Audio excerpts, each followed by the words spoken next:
You've made multiple research projects, and one of the most sort of crazy between quotes one are the ones on Ordeals or Gypsies, because it sort of explores things that are not familiar to the economics profession. What is exactly the main thread that holds these research projects together? What questions are you trying to answer? There are two main threads in that research. The first thread is that human rationality is omnipresent, that institutions, oftentimes human practices that seem to be irrational and silly even on the surface, are in fact rational when you dig below them, and oftentimes socially productive. They actually generate things that are good for society and can in some cases improve welfare. The other element, the thing that I think is common throughout a lot of that research, is the power of individuals to find private solutions to problems of conflict when the state is either unavailable or highly ineffective, or in some cases entirely absent. There's usually a normative argument for anarchy. It's especially diffused in Latin America due to several reasons, but that's the main argument for anarcho-capitalism. What are the strengths and weaknesses of that, and what you're trying to investigate? Well, I'm not partial to the natural rights type or ethical type defenses of anarcho-capitalism, not because they're necessarily wrong, but because what interests me is really the economic side of things. What I find fascinating is trying to think in terms of rational choice, in terms of incentives and information, and how various institutions create different kinds of incentives and information to encourage people or to discourage them from behaving in certain ways. So to me, as an economist and employing the economic way of thinking, consequentialism always seemed kind of natural. I tend to think in efficiency terms to a certain extent, simply because that's the way that economists often approach problems. I have no training in philosophy whatsoever, and so I'm not really competent to talk in terms of ethical claims. And I don't view that as the economic way of thinking or the economist's kind of comparative advantage.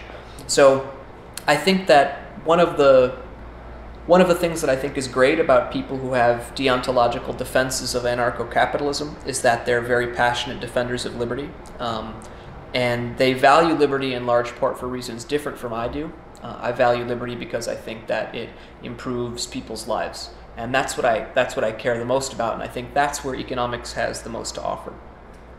Investigating this sort of particular cases, what big lesson, like a general thing, could you say about economic development?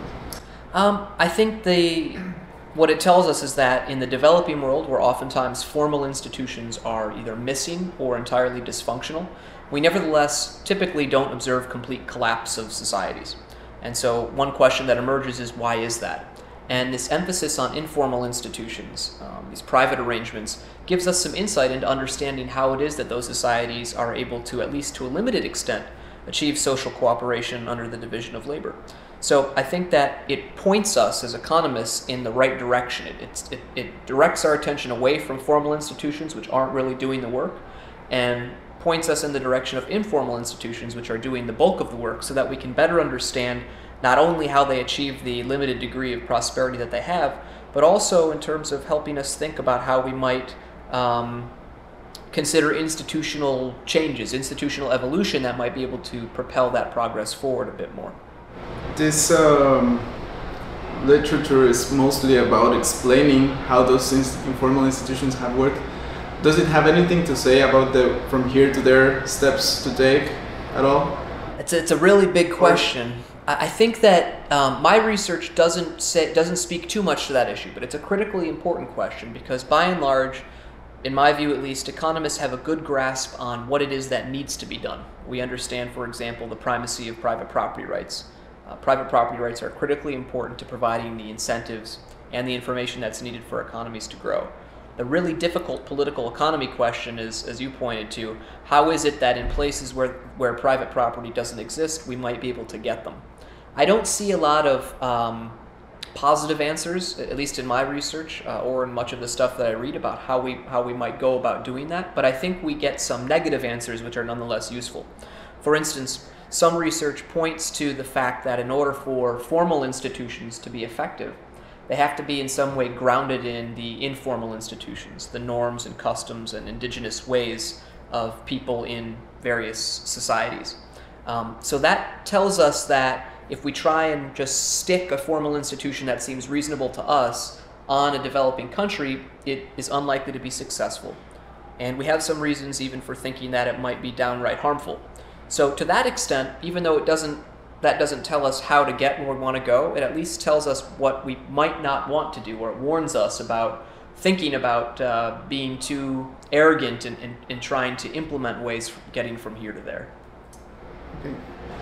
I was hearing to feedback to your conference on pirates, and one of the main things is this is such an interesting way to get insights as to what the economic way of thinking can tell us about the world. And it's probably the same when you apply it to stuff that is unfamiliar to the mainstream economics, such as Gypsies and all.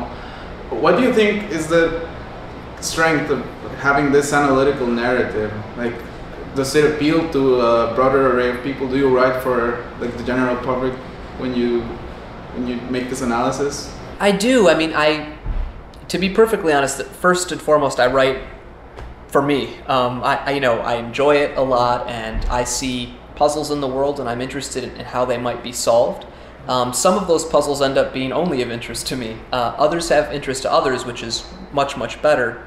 So one of the things I actually do to vet, these ideas to see whether or not others might find them interesting is that I share them with family members, in particular my mom, who's a non-economist. And when she thinks something is interesting and she thinks that it's telling her something that she didn't know before, that's usually a green light to me to pursue that topic further, because I think it will be of interest to other people. So that's kind of the way that I approach it. I think that one of the, in my mind, definitely positive things is that these kind of offbeat topics often attract people's attention who wouldn't otherwise be interested in economics. Not too many people, if you say, economics, the word economics, necessarily get really excited about it. But a lot of people like problem solving, and they like puzzles, and they like thinking in a logical way that sometimes leads them to a place that's unexpected. And so I hope that some of my research, can achieve that for them. Back in Guatemala, I've heard a lot of this freakonomics movement, like economics available to the general public, and there's actually a project by one of my teachers trying to put one of these topics he's working on that kind of language. What do you think of that movement? I think it's great. I mean, I think that, freakonomics itself is an incredible book. And I think, it has been an inspiration for a lot of people, but certainly been an inspiration for me in terms of applying economics to unexpected places. And I think that not only does it generate a lot of insights, and so it's great that it's encouraged others to do that, but it's just a whole hell of a lot of fun. And I think, economics is a very serious topic, and rightfully so. It has, really, really important consequences, various economic policies, and so on. But I think sometimes, an equally important part of economics, which is overlooked by, I think, at least some academic economists, is just the sheer joy of engaging in the enterprise.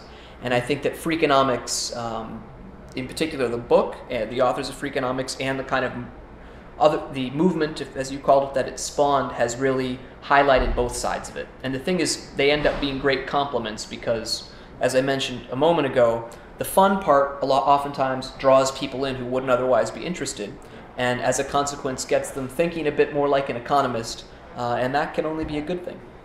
Okay, thanks for that. My pleasure. Opportunity.